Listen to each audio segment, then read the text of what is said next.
Good morning, YouTube. Hey, we're about to go to Concordia, Missouri. This is Rob on Just Another Tesla channel.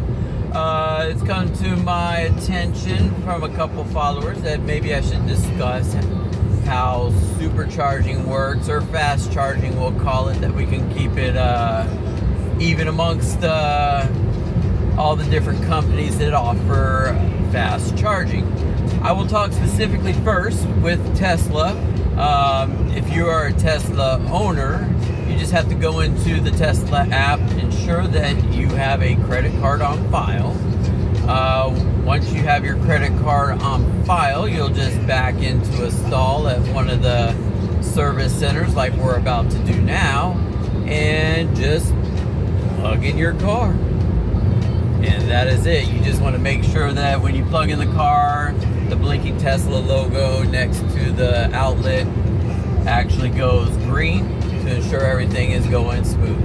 I've never ran into a broken Tesla charger. If you have, go ahead and leave that in the description. I've never seen that in my life. For non-Tesla owners, if you want to use a Tesla supercharger, you will have to download the app, I believe, and you will either, well, you'll put your credit card on file like we do, and pay for each individual charge, or you will pay a subscription model.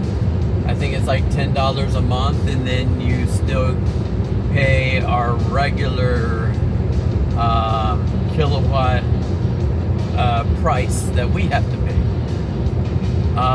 If you don't have the membership, you get higher charging costs to use a supercharger at Tesla.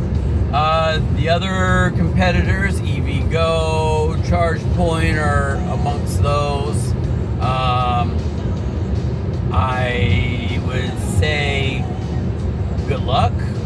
Hopefully most of the chargers will work, but from my understanding, a majority of them are broken half the time, don't get the advertised charging speeds, even though you're charging accordingly. Speaking of which, we'll talk about charging.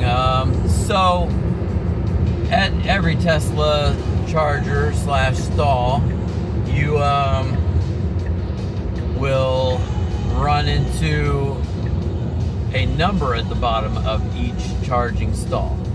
They're usually numbered 1 through, they're normally charging stall 1, A, B, C, and D, and those are all connected to converters that are converting your AC to DC to that the car will accept the charge. So keep that in mind, because if people are charging on your converter, that'll degrade your charging speeds. The more people on one charger, the more degraded things become. So you might be on a 250 charger, but if you got 4 people charging, divide by 4, and that's how much wattage you guys are getting. So yeah, we just pulled into Concordia, Missouri, and we are heading to the Tesla charger.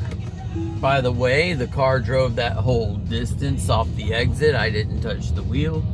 It's pretty cool. All right, so we're pulling up. There's 8 stalls here. You'll see all 8 here. That the side ones, you just pull in like a regular parking spot. You don't even have to back in, and you can charge there. But majority of stalls require you to back into the charging station. So I am backing up into my stall, and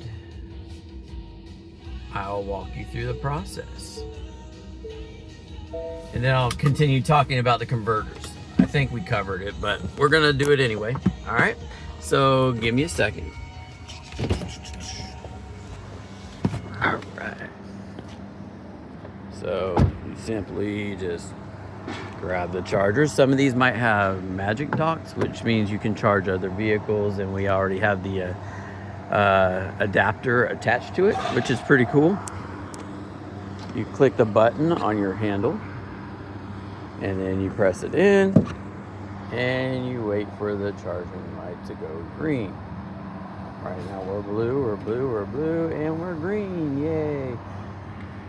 All right, I'm here for an hour, unfortunately, but Tesla's trying to be nice and not make me do frequent stops, so I'm doing 4 stops today. So back to the converters. So yeah, we're going AC to DC, and the more people on your pump, the longer your charge is going to take because you're being degraded. So these are 250 kilowatt chargers, and nobody's here with me, so I'm not sharing. So I am getting 231 kilowatts per minute, and we are doing about what, 943 miles in an hour. There we go. There's kind of the stats that go into it. You'll see your screen here. What happens is they don't want you to hang out in the stalls too long, so you'll get a notification when the charging's almost done, and then you'll come out to your car, grab it, and move it if you're like, say, at a restaurant or something. So that's kind of the process. I would turn the camera, but it's going to stop the video, and I don't have editing software with me, so I apologize that you're just looking at the road and the guy doing the trash. This is a pretty calm stop. There's nothing very much to brag about. I think we covered this on the last video. They do have a trash can now with a window cleaner, which is nice. And that's all I got for Concordia and how to charge. If you got further questions, go ahead and leave it in the comments, and I will try to get back to you.